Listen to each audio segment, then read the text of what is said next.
Hello, friends. I am so happy that you are here. I missed you last week because it was Thanksgiving and I didn't come out with a new episode and I was kind of off social media. But I'm so excited for the Christmas season and all of the episodes that I have planned this month. Starting strong with this episode, I am sitting down with influencer Olivia Gochnor to explore how we can be intentional this holiday season. Christmas is a very busy time of year, often filled with endless to-do lists, so many activities, and a heavily commercialized season. So today we're sharing meaningful traditions, practical tips, and ways to stay focused on what matters most so we don't get overwhelmed and miss the mark when it comes to celebrating Christmas and the birth of our Savior. Welcome to Blonde Apologist.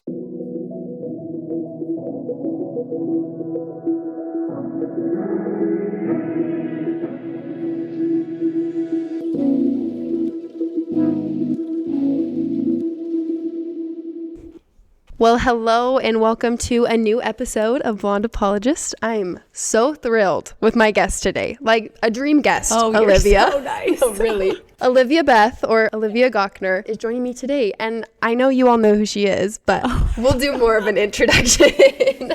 I'm sure there's a ton of overlap, which is why I wanted to get you on the podcast. Yes, I'm so excited. So if you don't know who Olivia is, let me share a few of my favorite things about her. So you can go follow her. She has so many gifts. I feel like your best gifts are your time management and organization. That's what I aspire to be. You're so nice. And she's always creating beautiful outfits, perfect gift guides, and throwing together fun activities and events with your friends and stuff. So all great things. Thank you. And that's the reason why I invited you to be with me here today. Thank you. I'm so excited. I've listened to your podcast for forever, so I'm so happy. Well, I'm glad you're here and you're helping me kick off the Christmas season. This will be my first Christmas episode, which is exciting. I feel as a new mom that like I have all these wants where I'm like, I want Christmas to be magical. I want it to be so fun. I want to have all these traditions. I don't want to be overwhelmed. I want things to be intentional and it all need to be focused on Christ. Yes. And like, that's daunting. Like it's overwhelming. For sure. Oh, 1,000%. And so the purpose of this episode is like to help us not feel that. Yeah. And even if you're not in the stage of motherhood, like you still feel like that pull around the Christmas holidays. Like things are busy. Yes. The hustle and bustle, right? Yes. And so we're just going to talk about having an intentional, magical Christmas. Okay. And that's the goal. I love it. Before we jump in, though, give a brief introduction just about yourself, about your family, what you do. Okay. Yeah. In case there are people out there that don't know. I born and raised in Utah, still live in Holiday, which is where I grew up. Met Will in high school. Literally my first week of my sophomore year, met Will and dated all through high school and then went to BYU. Then we got back, we got married, and then now we have 5 kids. 5 kids. I know. I had twins in February. So yeah, we got to 5 pretty quick. Yeah, our oldest was 5 when the twins were born. Now insane. She's 6, 5 under 5. Yeah. Now we have 5 under 6, but yeah, there's so many times when we're like, if we could go back and show our 15-year-old selves our life right now, it would just be wild. But those sweet high school sweethearts. Yes, Will's the best. He's my soulmate. I love him so much. It's so amazing. I love that. So good. And that's right there is why I needed you to come do this discussion with me. I'm like, Olivia's got 5 kids and she's making it work. She's doing it. We're here. We just have to do everything pretty much every day. But, yeah, it's just life. Everyone's busy. Everyone's busy. And it's the joys, the ups and downs. Yeah. So last Christmas, you're in the thick of your pregnancy with the twins. And I know it was a high risk pregnancy. Yes. A lot going on. So what are some things like that you were experienced last Christmas versus this Christmas? And like, how does it feel to be on this side of it? Amazing. Oh my goodness. So last October, I would define last October as our saddest month. And then last November was our scariest month. And then last December, I would say, was like all of the emotions with a little bit of hope involved, which I loved feeling that hope around Christmas because just long story short, what happened was at 17 weeks, they told me that one of our twins would pass away. Our little Ruby, there was a growth restriction in the womb. She just didn't have enough room to grow. Our baby A was taking up all of the space. And so that came to, nutrients and food and blood and everything. She was just totally restricted. So they told us that she would pass away. And then they told us that we would go to surgery to laser her off. So that was all like mid-October. And then November was really scary because they just kind of told us that any second you're going to go to LA and laser her off. So we were just kind of like on hold. And then as we kind of got towards the end of November, it was like, okay, is she going to make it? Like she hasn't, because this has now been since October 2nd to now kind of like Thanksgiving was a really interesting time, but it was so scary because it was like after 26 weeks, we would just have to deliver the babies, which was really scary because there's going to be 2 really preemie babies. Yeah, so young. And when we met with the NICU coordinator up at Primary Children's Hospital, I just asked her, I was like, when would you in my situation take a sigh of relief? What would you want to get us to? And she said 30 weeks, which was December 27th. So that just changed all of our focuses, that throughout December, we started it every day was a day closer to You're the like, 27th. we're making it. Yes. And my kids' prayers every night would be like, please bless that the babies come after Christmas. You know, they would just get so specific. And so I felt like just turning into like, you know, like I said, the scare, you know, the really sad month, the scary month. And then there was just that hope in December of, every day that we got towards Christmas, we just felt more and more hope that like maybe everything is going to be okay. So it was so great. It was so great to focus on other things outside of the pregnancy, even if it came down to setting up the Christmas tree. Any hour I had to not sit and focus on the complications with my babies inside of me, it was so great. So I loved the hustle and bustle of last year because every activity that we had was a distraction from what was going on. And obviously the more you serve other people and forget about yourself, like that helped a ton. But yeah, we made it until February 2nd. So that was crazy. But yeah, last Christmas was wild. And February 2nd? Wait, that is insane. Because you were just saying the goal was December 27th. Yes. Oh my. So every day was just, I mean, I was supposed to deliver in January and then I kind of pushed back on the doctors a little bit. You know, towards the end, they were like, they are safer outside of your womb than in. We've got to pull them. But then we were going to deliver at 34 weeks. And I was like, please just give me one more week. And so then we pushed and then the NICU was full. So then I got 2 extra days. And so, yeah, we made it to February 2nd and it all was well. Yeah, I mean, they were in the NICU miracle for a while and then oxygen for a while. But just to make it into February was just like, no one anticipated it. Not even any doctor, no doctor. And my OBGYN was like in my parents' ward, super active, super religious, super spiritual. And he was, you know, when he first heard about my diagnosis from the specialist in October, he was like, I believe in miracles, but like you won't have twins, you know, like that's not what is going to happen. That's not realistic. Yeah. He didn't want to give you false hope, probably. Exactly. But wow. Yeah, I know. It's so beautiful. Wild. Yeah. It's so wonderful too. Yeah. Like, so last Christmas, you said you liked the hustle and bustle and it was busy because it helped kind of distract. And now this Christmas, like, what are you looking forward to? I feel like my kids are getting to these ages. So my oldest is 6 and I had to set up our Christmas tree last week because we got a new one. So I wanted to set up in case I needed to return it. I didn't want to like miss the return window. So I set it up. And once it was set up, my kids were like, let's do this. Like, this is the best. And just the whole day on Saturday, my oldest was like, when can we get the ornaments out? Can we get the ornaments out? I was like, I'm going on a hike. We'll do it when I get home. And right when I got home, she just like, I walk in the door. She's like, now we do the ornaments. And just the whole day we were setting up the Christmas tree and she was just like, this just makes me so happy. I'm just so happy right now. And so she could just feel that excitement. So I feel like this year it's just been so fun that my kids are older. They're understanding it more. They understand, you know, the feeling that it brings into our home. And I don't know how many activities we're going to be able to do with the twins because my in-laws do a lot of activities. So I don't know what we'll be able to make it to, but I do love doing as much as we can. I just think that that's what makes me happy. I know that some people would look at it the other way of like, it's stressing me out to do that much, where I don't know. I enjoy it. I love it. Yeah. It's kind of nice to hear that your 6-year-old just like feels the magic without literally doing anything. Yes. Like it's just putting up the Christmas tree. It's like, that's putting just ornaments like on her tree. an innate The best feeling in all of us, because that's how I feel too. But I'm like, what was it that made that magic for me as a child? Yeah. But take the pressure off. Like it just comes. Yep. Like it's just part of the season. Yep. That's so good. Because I feel like that's what I'm stressed about, right? Like, okay, how do I make it magical? Yeah. And so I feel like with our son, we have a 3-year-old and then a 1-year-old. And he's like finally old enough where I'm like, okay, we can like start incorporating traditions or things to do that he can like look forward to. So I had some people submit traditions, but I would love, like, let's start by talking about some of your favorite traditions that your family or your in-laws, like ones that you have did as a child and now are doing.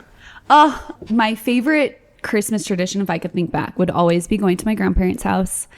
Christmas morning, we would all go after we opened presents at our houses. All of the cousins, you know, and my aunts and uncles would meet at my grandparents' house. He would make us German pancakes or like crepes because he was full German. My grandpa was. And I don't know, it was just that feeling that you had inside. And we would all like go talk about what presents we got and do like a cousin gift exchange. It was just so fun. This will be my first Christmas with no grandparents, which is so sad. My grandma passed away when the twins were in the NICU. So it'll be my first one without going to their house, which will be a total adjustment. But I'm now watching my kids with their cousins meet at my parents' house and create those memories together. So it's so special to be like, okay, we have phased out of like my childhood tradition, but it's like, I'm in my 30s. That's okay. Yeah. Now it's time to create those traditions for my kids, and they're so excited. I mean, even Thanksgiving next week, before I left to drive down here, my oldest was like, so what day are we going up to be with the cousins next week in person? You know, just so fun. So they're starting to create those traditions, which is so fun. So that was my favorite tradition, but now we're starting to do it, you know, just with my parents, which is great. And then Will's family is so incredible. So they're the Gochnour side of the family. So we get a PDF sent to us.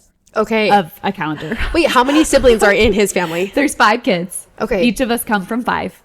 And we get, my mother-in-law is incredible. I don't know if you've seen her. She does that Jenny B Market. She does the whole... I didn't know her at all. The holiday market. But then she was at that event last week. Yes. And I was like so blown away by her. And I was at this thing that Olivia was hosting and with her mother-in-law, and they were talking about gathering and bringing people together. And every time your mother-in-law got up, she was like just crying. Yes. Like, she's so tender and so sweet. And when I see someone cry, like, I cry too. So I'm just like back there like, who is this woman? Like, she's so the sweet. Best. She is so the best. I'm not really surprised like by this. We get a PDF sent to us, and it has all of the events, and most of them are with the Gochnour side. So it's not even her side. Her side does get together, but the Gochnour side, they do. This is the place. They do a music night. They do a Santa night. We do a sleepover. We go to Siegfried's, the German restaurant downtown. And we go to Siegfried's. Then we like walk around downtown. Then we do a sleepover at the Marriott and ice skate. They do, oh my gosh, like I'm missing some of them. They do zoo lights. They do all of this stuff. But what I love about the Gochnour side, zero pressure. Okay. I was going to ask about that. They put no guilt or like expecting you, and if you don't come, you're gonna be, and Jenny talked about that at the event last week, where they just do such a good job at being like, hey, we're having this, if you want to come, great. And when they're there, they're not like, okay, so who isn't here? They're focused on who is there. That's and so how good. Great it is for whoever showed up. And I just have learned so much from that, where growing up, I'm gonna have, you know, in-laws that marry my kids one day, that they probably want to do things with their family. Totally. And, you know, it just has been a great reminder of like, don't expect everyone to come to everything, but send out the feelers, plan fun things. And if they can, make it great. And it also puts the pressure off to the young mom that has young kids at home. That's like, okay, well, if I don't go to zoo lights, it's like, no. Is it going to be awkward or is there going to be, It's so great. So they do a lot of That's fun really things. good advice for any mother-in-laws that are out there listening. Like, that's important. Yes. And I feel in Utah, especially where so much family is around, like everyone has some kind of family somewhere. For sure. And so there's that pull a lot to go to all the things. And the other thing she does, which is a great idea if someone wants an idea, is we used to love doing a progressive dinner on like Christmas Eve, I think. But it was just so hard because it's every other year and not all of us are on with every other year. Right. You know, Yeah, so of it's course. just, and she's like, well, I do want to see all of my kids at some point that I can at some point during Christmas Eve or Christmas Day. So we do a progressive Christmas Eve breakfast. Okay. And it's so fun. So we wake up on the 24th and we do hot chocolate at one person's house. And we're lucky we all live close. Not everyone. That's totally a Utah thing. Yeah. We all live in a 5-mile radius, literally. But we'll do hot chocolate, and then we read a Christmas book at each house.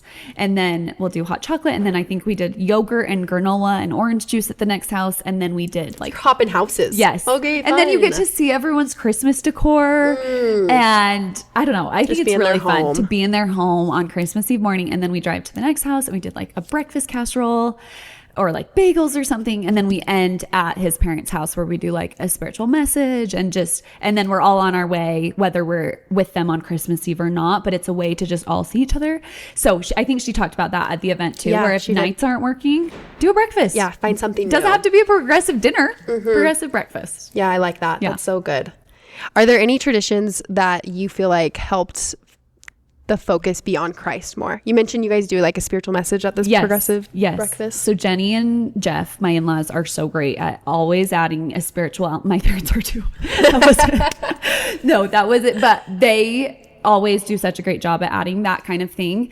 And last year it was really special because my in-laws were mission presidents. So they left July 2023 to serve for 3 years. Okay. But then my father-in-law just got diagnosed with Alzheimer's. So they came home after 15 months. So that's why they're here now. I haven't said anything online because I don't know. It just didn't feel necessary to like do a big story series of like, they're home. This is why they're home. This is why. But I can say it on here that now they're home. But we did get one Christmas without them. And it was during the pregnancy, all the complications, which goes into a whole other story of like the fasting that those missionaries did for us was so special. Like I probably should have mentioned that when we were talking about it. But when all of the Dopplers started to turn around in the pregnancy were when our new ward that they didn't even know us did a ward fast, and all of the missionaries in Minnesota fasted for these babies. For these twins. We were on like Facebook groups in Minnesota. It made me cry. Yeah. We were literally on Facebook groups. Like people were sending me screenshots of like, everyone fast for President and Sister Gochnour's twin grandbabies that are having some, and then think about all of those 207 missionaries. Think about their families and I never said anything online about what we were going through during it, but I would get DMs of like, hey, my son is serving in Minnesota. I don't know what's going on and I'm not going to ask, but please know that I am praying and fasting for your babies. I don't know what's going on, we could seriously feel it. Yeah. Like every day, the only way I was able to put one foot in front of the other is like, I could feel people's prayers and fasting getting us through it. It was seriously so special. And that's when all of the Dopplers started turning around. Like it was kind of crazy. I'm sorry, but like I'm not surprised at all. It was the missionaries. The faith and the miracles that happen for missionary work. Yeah. And then think of our ward. So think of like 350. I mean, that's an estimate. Like people fasting and praying for a specific purpose for our babies. I mean, I felt like, do I deserve this? Kind of, it was really touching and powerful for us to go through that. So they were gone last December. And then my parents wanted to take my two brothers back to their mission in Peru. And they went over Christmas. And they were like, it's fine. We'll have like 2 more Christmases with just you guys before you're... Oh, they leave you in the thick of it. It was fine. I'm not sure about the timing. But anyways, they went and it was great. But we had Christmas. To yourself. Alone. Literally alone. Yeah. And we had Will's sister over and her husband and their little baby, like their 2-month-old baby at the time. And it was so neat because we've always kind of relied on our parents to bring in that spiritual aspect, where now I was like, oh, I'm the matriarch of this situation. I need to bring the spiritual aspect in. And I bought this wreath, this candle tapered wreath. I think Dave Butler sold it, but I don't think it's through Good News Brand. Pre-Good News Brand. They sold it at like Deseret Book. Don't know if it's still available. But it was this really cool, circle wreath with all of these tapers, and each candle has a name that Christ goes by. And we all just like took a turn at the end of the night. We did the nativity thing.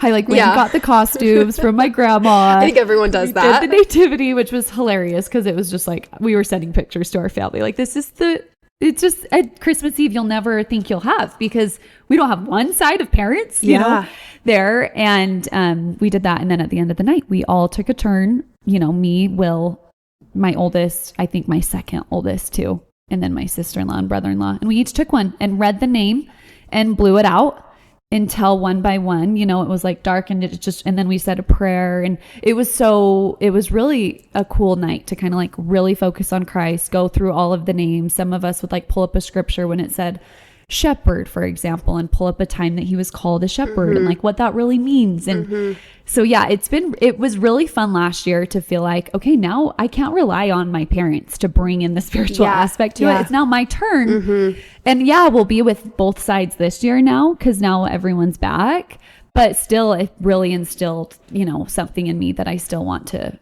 have those times with just my kids to bring in that spiritual aspect. Yeah, that's really sweet. I've been thinking one thing that I'm going to try to do this year, and I need to find like something. So far I'm making it for myself, like, you know, the Gather Advent calendar. Yes. Okay, so I found like nativity ornaments that are super cute. And I need to get a couple more, so I have 24 or 25. But what I want to do is like do an ornament with Bowie every night and like talk about the role like that ornament played in the Christ story. Right. And so that's something that I'm like, okay, this could be a fun tradition that we could do, where it's like we try to focus on it throughout. Have you heard of the giving manger too? No. Okay. Penny the other day was like, when are we getting this out? We need to get it out, because she was reading the book, and it's a little manger with a baby Jesus in it, and then it comes with hay, and each day of the season that you do something for someone or serve someone in one way, you put a piece of hay in it, and you hope that by Christmas, like, it's full. It's full of the hay. So I think that's really cute too, and something the kids totally understand, and they can add that service aspect into it. And it was just so cute, because when she was reading the book the other night, she's like, we need to get this out. I'm like, we haven't decorated for Christmas yet. Give it a second. It'll all be out. I promise soon. But that's been another fun thing for us to do. Yeah. I also feel like I was thinking about the traditions and stuff, and I'm like, the best ones just happen naturally. Like, they're just things that we did that happened to love, and now we're doing it again. Like when Tanner and I, our first year with Bowie, we're like setting up all the Santa magic the night before, and we're like sitting around just like looking at everything, and Tanner's like, should we open our presents for each other? And I'm like, no, like tomorrow's Christmas, like let's all do it together.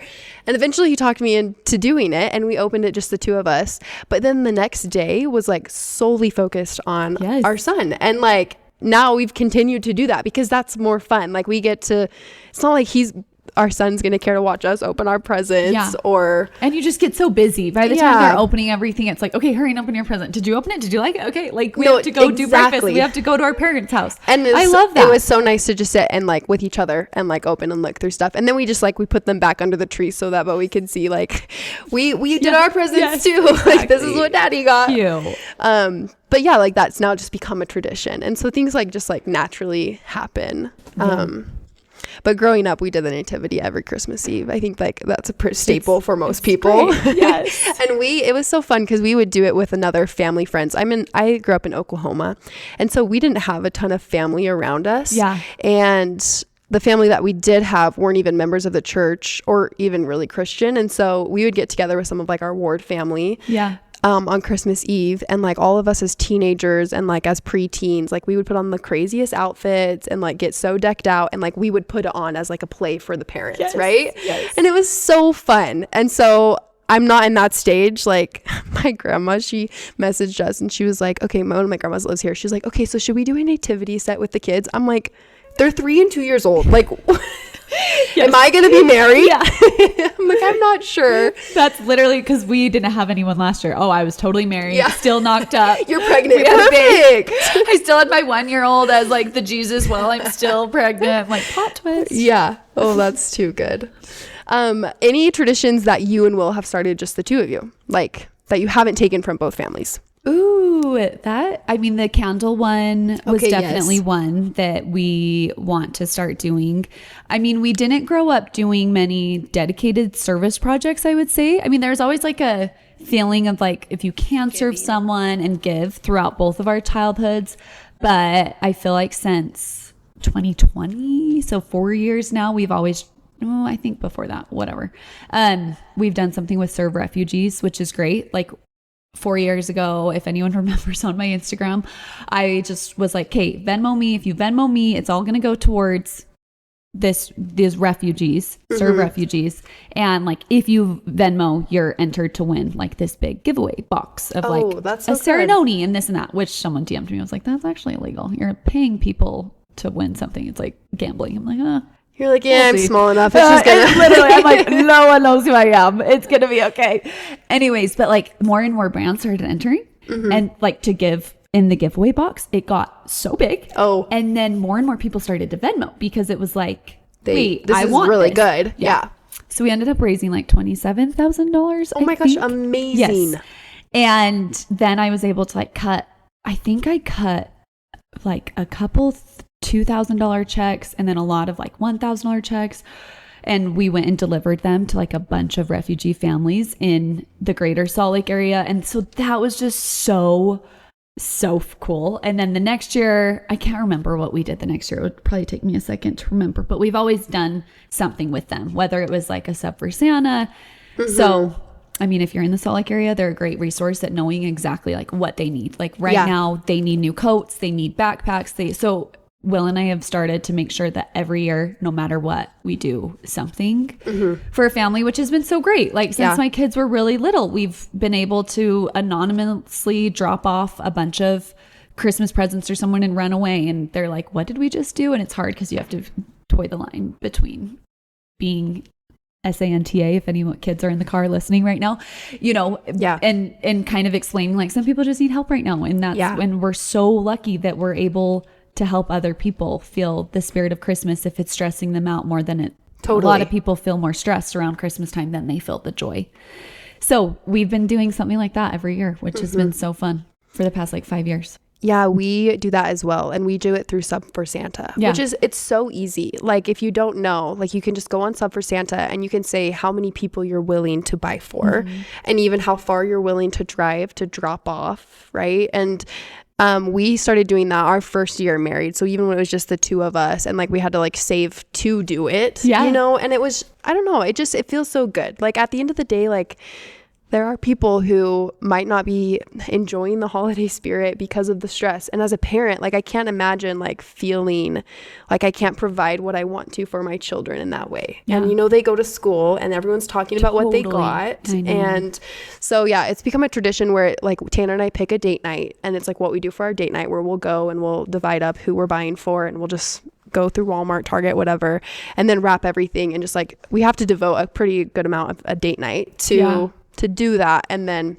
finding time to deliver later is great. But it's like, it's so good. Yeah.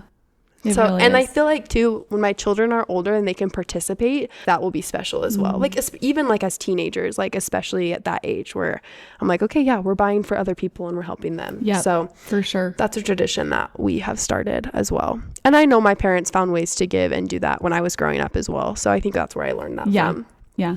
Okay, so what I want to do now is read some traditions and just hear what other people are doing to get more ideas. Okay. She says this is called the Christmas Eve box, where on Christmas Eve we're given our first present. It is a gift early where we have Christmas pajamas, a mug, hot chocolate mix, popcorn, and a Christmas movie. We all get to open ours and then we have a Christmas movie night in our new pajamas with our popcorn and hot chocolate. Wait, I love that. That's so like, cute. Christmas jammies is pretty well known. I feel like most people give Christmas jammies Christmas Eve, but like this makes it like more of a thing. Yes. Like this is an activity. Yeah, I love that. Do you have a favorite Christmas movie? Oh, The Holiday, always. Oh my gosh, so good. I watch that year round though. I don't even consider it Christmas. I'm like, I just need some of that in my life. I always have to watch The Holiday. I love The Grinch. Like when we were setting up our tree on Saturday, we turned on the Jim Carrey version of The Grinch. My kids love the other one too. The new animated one is so cute too. So cute. Like the one Jenny showed. Yeah. Oh yeah, she did. Yeah. Love The Grinch too. I love Christmas movies. Me too. Have you seen Klaus? Yes. That's my little brother's like number one favorite movie ever. And he's like a cinephile. When did it come out? I have no idea. But it's literally his, if you ask him, he's like, it's my number one favorite movie. For good reason. Like it is my favorite Christmas movie for sure. I need to watch it. I feel like my kids are at a good age to watch it too. They would love it. It's just like the origin story of Santa Claus. But it's like so good. It's creative. It's feel good. The animation's really cool. I don't know. Just a good one. Probably my favorite. But yeah, the holiday is definitely up there. Oh, yeah.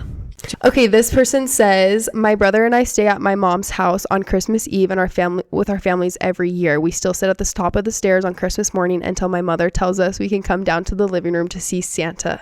We're both in our 30s with our wives and kids, and the stairs are getting pretty crowded. Wait, that's cute. I know. Isn't that awesome? Before we had kids, Will and I would sleep at my parents some nights on Christmas Eve because they just wanted, they're like, anyone, please. I'm like, okay, we don't have kids. We can. And it is fun for the parents to have your kids there. It's funny because like in our LDS families, like there's too many kids to do this once we're adults. It's like with all the kids. Yeah, it would so not. True. I come from a family of 6 and it's like we'd barely even fit on the stairs, the 6 of us. Yes.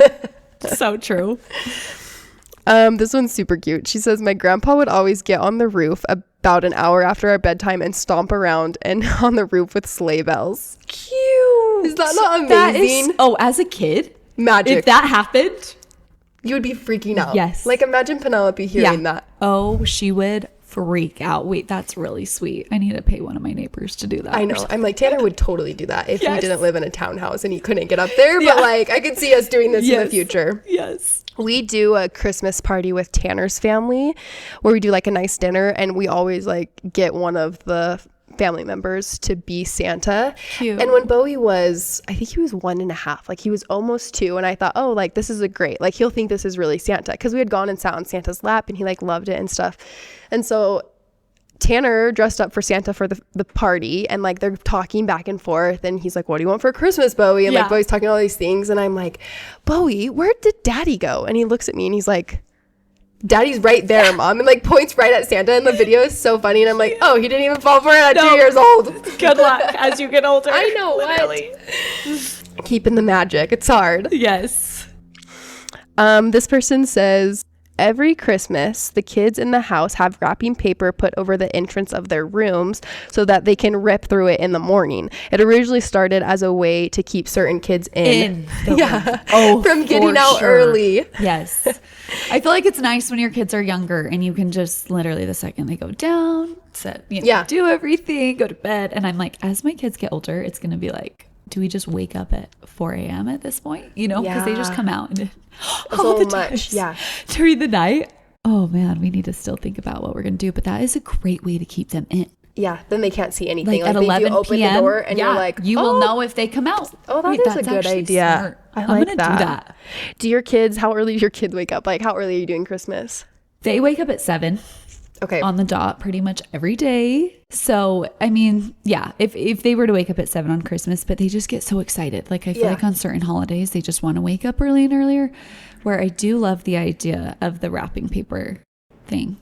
So they like, you're like, until I come and call you. Yes. Don't break it. Yeah. I might do that this year even with my 3-year-old, because he'll know, and I feel like he'll go downstairs before he comes into my room. Oh yeah, my kids. I think one of my kids did that last year. But it might scare him too if he like opens the door. Saw all of it. I was like, without me. Yeah, you like want to get the video camera out. You want to capture that moment. Yeah. But then again, I'm like, if he like wakes up and there's just paper in front of his door, that might scare him too. Maybe do a practice run sometime in December.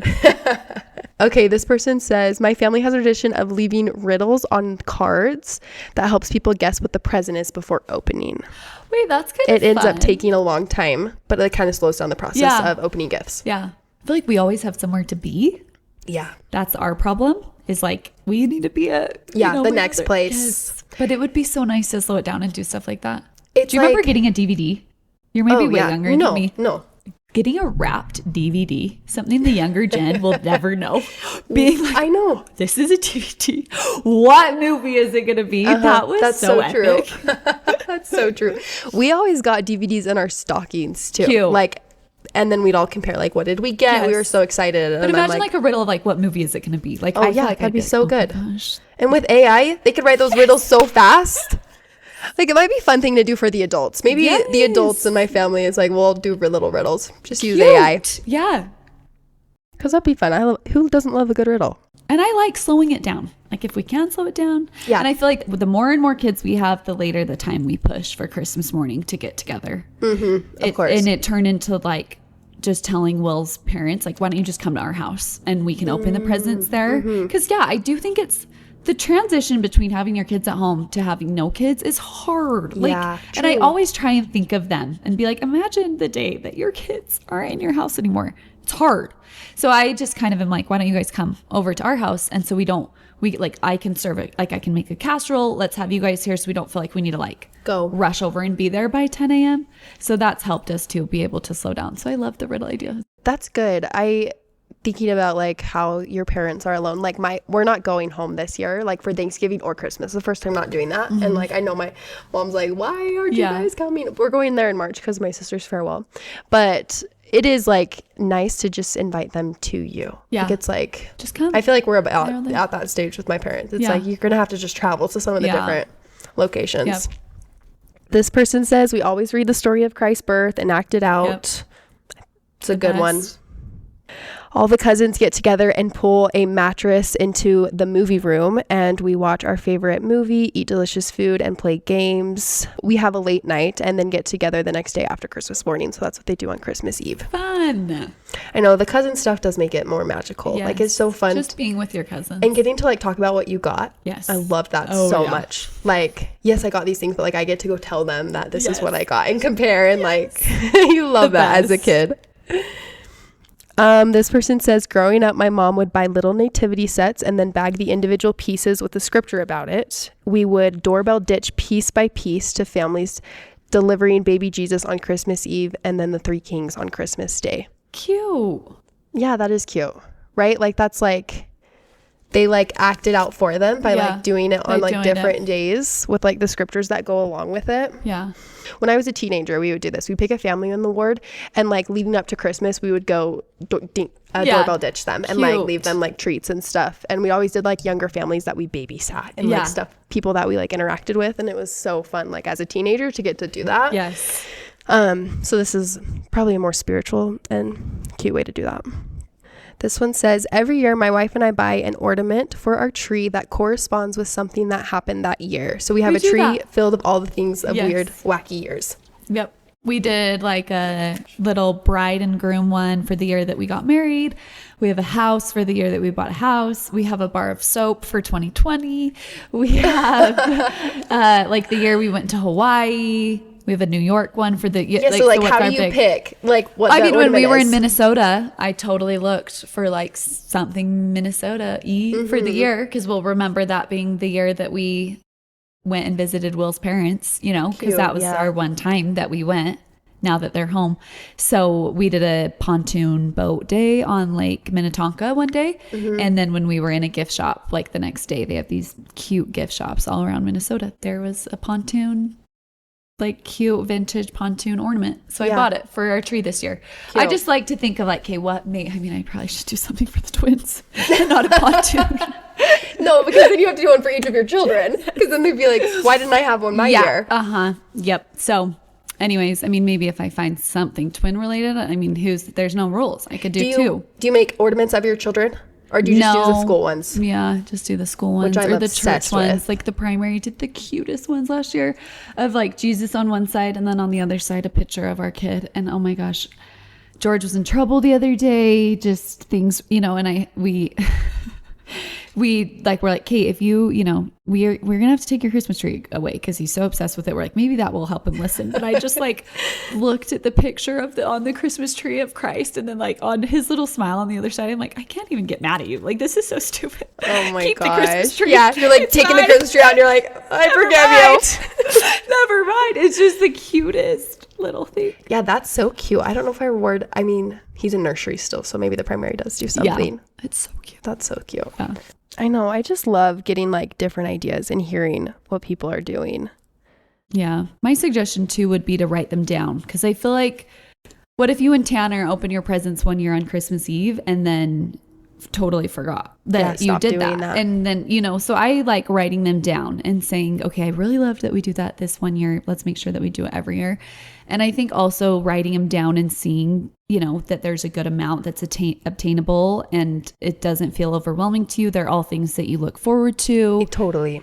And so I'll just have like 5 things written down and be like, if we can do these 5 things every holiday season, all of the other ancillary stuff is just a fun little bonus. Yeah. And if we don't get around to that stuff, I'll still feel like it was a success because we did these 5 things. It could be 3 things. It could be like, I want to do something for someone else, go see Temple Square lighting whenever that's it again, you know, and go do Christmas pajamas. Like if we do those 3 things every year, it's going to be a success. And don't let all of I know it can be overwhelming, but I would just suggest writing down like 3 to 5 things that are really important for you to do every year. Yeah, I like that. If you only do that some years, that's great. If you're able to fit in 10, it's like awesome. Your holiday bucket list. Yeah. Like these are the most important things. Yeah, but keep it small. Yeah, that's a good idea. How do you feel like you prioritize your time? Because you have your in-laws who have so many things going on, but then I feel the need to like also do stuff with my immediate little family, like make moments with them. And so I don't know, how do you balance all the things going on at this time of year? Because I'm sure you're so busy. Yes. No, it is busy. I feel like I'm such a calendar girl. Like my sister called me yesterday. She's like, have you heard of the skylight frame? Do we need it? I'm like, what's not broken? I'm not going to fit, you know, like I have like a I have a frame. system. Yes. Like I have a system in my head. And she's like, well, how do you add groceries? I'm like, we both are logged in on the grocery app because we just order our groceries. So I'm like, I just feel like I have things in place that help me stay streamlined, and it's all shared with Will. And I have a shared calendar. We both have, everything is color coded. I have like kids activities, school, church, Will's work. Like if he ever has a meeting outside of 5 p.m. and on, or a 9 a.m. and earlier, like he puts it on the calendar. So I know what he has. And every Sunday night we do weekly planning where we go throughout the week and we're like, okay, this night we have this night. And if there is an open night, I'll be like, especially this time of year, I'll see, okay, we have Wednesday night open. Oh my gosh, should we go to Christmas in Color that night? Should we, you know, so we have Will's mom's activities in there. We have my mom's activities in there. But I think we're good at Sunday nights, seeing what we have in the week. And if we do have a free night, like, let's go do this together as a family. Let's fit that in. So I think being able weekly planning. Yeah. It's probably when I texted you back this week. No, you did. Thursday does work. I knew this about you, and that's why I texted you on Sunday. I'm like, okay, so I know you're going to talk to Will tonight. I know. You know that on Saturday, I'm like, I don't know what day. My sisters want to kill me right now because they're like, we're planning the Thanksgiving meals for the week. I'm like, I'll talk to you guys on Sunday. They've been texting for like 2 weeks. I'm like, I'm the worst. Yes to anything. Whatever you need. Yes. Count me in. I'm not going to be able to focus on it until the Sunday before. I love that. That's amazing. I should be better. I should do like 2 weeks in advance. But yeah, every Sunday night we look at our upcoming week. We have everything calendared in. And it's all digital? Just on Google Calendars or what? We use the Apple one. Oh, okay. It used to be iCal. Now it's just calendar. Okay. And it's like I have the different categories. It's all color coded. Even if the friend has a play date, it's in there. The days that we drive carpool are highlighted.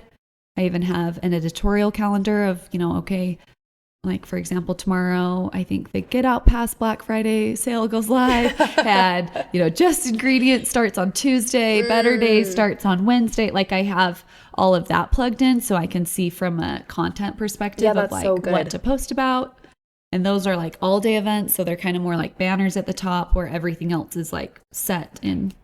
Okay. It's a little psycho, but no, I wanted this. I wanted to learn from you. So I feel like that's a good way for us to find the time to do stuff with our immediate family is if we ever see a night free, even if it's to just drive through one of those colored light shows or let's go to, it was so cute on Saturday. I was like, what should we do? Will's like, let's go to Hatches and get hot chocolate with just our kids, you know? Also soaking up these years where our kids are with us on the weekends.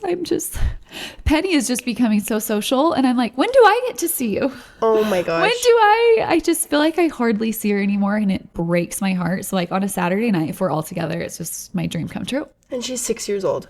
Yes. You're telling me I have 3 more years. Because Bowie is so social. Like he's begging for friends every day. Yeah. Like we're planning play dates every day because he wants to be with them. And I know that.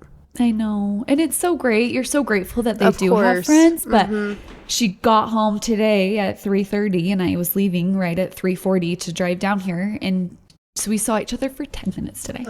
You know, and I was tickling her and teasing her. I'm like, I'm homeschooling you. I'm like, I am keeping you home. She's like, no, you can't. Like, that's not funny. And like, I'd be a great teacher. Come on. And she's like, that's not funny. Like, don't scare me. Because she loves her teachers and she loves her friends. But it's hard to see them grow up. Yeah. We just got to enjoy the years that we have. Yes. And they're short. And there's no reason to stress or make it overwhelming. Like, especially this time of year. Like, don't let it stress you out. These are the magic years. Like, if you have young babies, these are magic. You'll never get these years back. Don't let it stress you out. I remember our first year with Bowie just being like, okay, this is so magical. Like, once you have children, you see Christmas through their eyes and you're like, the best. Wow, I've been missing out on this. Because when you become like an older teenager and then you're in your early 20s, like it loses a lot of that. And maybe it's good, like you focus more on like the spiritual aspect of it. The service. Yes, all those things. But yeah, that's so true. So let's just go enjoy our Christmas season. Yes. Like, let's go have a good Christmas, everybody. Any gatherings that you're excited about or things you're looking forward to? Ooh, I talked about this on Friday too. We do a wrapping night. So we're doing that in 2 weeks. And it's the best because we'll do it with just a bunch of our girlfriends. Everyone brings their own wrapping paper, tape, bows, everything. We all bring presents and we just wrap and watch the holiday and eat treats. And it is the best thing to get your presents early. And a good tradition with your girlfriends. Yes, it's so fun. And I love the deadline of getting your presents. And I think my friends all make fun of me because I text for address updates in October for Christmas cards. But here's the thing. I like to get everything done early so you can enjoy. Yeah. The part of not enjoying the holidays is if you're procrastinating. Where if you're able to like send in your Christmas cards in November, send them out first week of December, not go to the post office when it's so busy and the line is long to get your stamps, wrap early. You're spot on.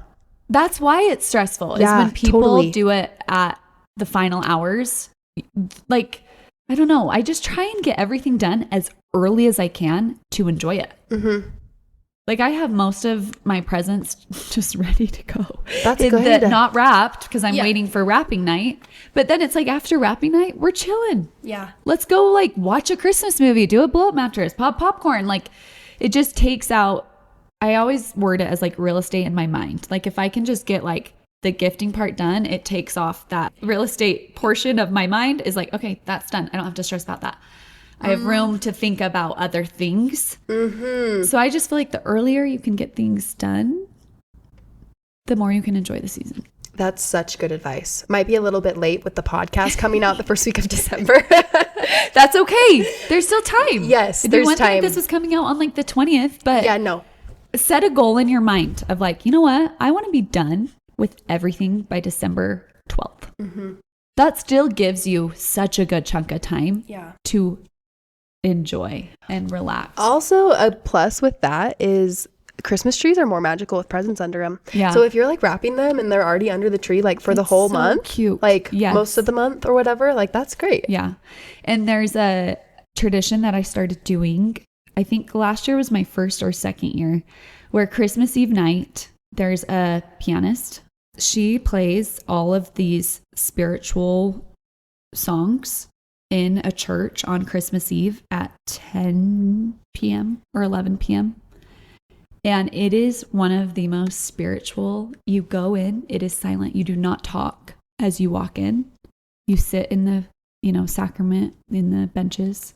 They have chairs all the way back up to the gym. And there you could hear a pin drop. Like, it is the most like sacred, silent. No one is going in and like chatting in the halls. Like, you go in, you sit down, and she just plays. I think it's 40 minutes. How did you even know about this? Oh, it's like an underground, like, Yeah. My friend texted me. She literally like is from Tennessee and knows about it. That's so It was special. like, meet at this church at this time. And I sat. But doing it so late is what makes it kind of special. Yeah. It's literally feels like it's the middle of the night and you go, she plays and everyone's just silent. I mean, no one is even like whispering. And then she's done. She closes the piano and everyone like leaves and drives home. And it is so spiritual. It just the entire time as she's playing the music, you're just thinking about Christmas and Christ and what happened and that night and what everyone must have been feeling around at the time when they saw the star and they were hearing the words and like what that meant and what, their adventures ahead to go find what, it just seriously is the coolest thing. And you just sit there, you leave, and I come home. And it's like, if your Christmas is done and it's wrapped, you're able to like fit in stuff like that. Where if I had nothing wrapped, there's no way. I would miss out on so many fun memories and experiences and spiritual experiences by being like frantic. Where because I'm able to, and you guys, I'm not perfect at this. Like there are totally like last minute things that I'm like, oh, I need to do this, but it's not the entire thing. Yeah, that's super special. And that's another reason why I want to stay on top of my gifting, so that I can feel like I can go to that and fully relax and then just come home and go to bed. Yeah, it's such a good reminder. Like we know that we have to be still in order to feel the spirit in our lives. And like, this is a good time of year to practice that, to like make time to like be still, so that you can internalize the reason for the season and what it meant that our Savior was born. In this, the only play the piano. No one's like narrating the story or anything. I love that. Literally just the piano. Oh my I don't know. I'm not into music enough to like know what the song is. I should. There's a name to it. I know that there is. Oh, she plays it's a certain like, I don't program. Know. It's long. It's long though. She just goes the whole time. And then there's only a lamp on. So there's no lights on. The whole thing is dark. Oh my gosh. The whole building is dark. I want to experience this. It's so dark. And she has a lamp by her on the piano. When she's done, closes it, turns on the lamp. Yeah, let's just start doing this in congregations all over the world. Right? Like, I'm about to find someone locally that's going to put this on in Provo. I am seriously like, okay, now that Will's parents are home or something, like I need Will to come with me this year. How do we have someone come sit at our house while we go? Because I want him to experience it, because it's so special. And once the light turns off, it's just like, oh my gosh, it's Christmas. Yeah. It's here. It's here. But I don't know why. I'm like getting emotional thinking about it. It's really neat. It's so cool. Well, this has been a perfect episode. Thank you so much for joining me. Is there anything else that you want to add? I don't think so. Just enjoy the season. It's so overwhelming in so many different facets, and it can get overwhelming with the people that you need to serve and be there for. Just take it day by day. Yeah. Take a deep breath. This season is meant to be enjoyed, not just endured. Totally. And here's the thing. Our heavenly parents want us to enjoy it. They want us to internalize and feel the spirit that is like so palpable at this time of year. And so if you need ideas or you need help taking away the weight of the stress, like pray for that. And you'll have ideas on ways that this can be a great Christmas for your family. Like, I know that. So thanks for joining me, Olivia. You are wonderful. And let's all have a very Merry Christmas season. Yes, Merry Christmas. Bye, you guys.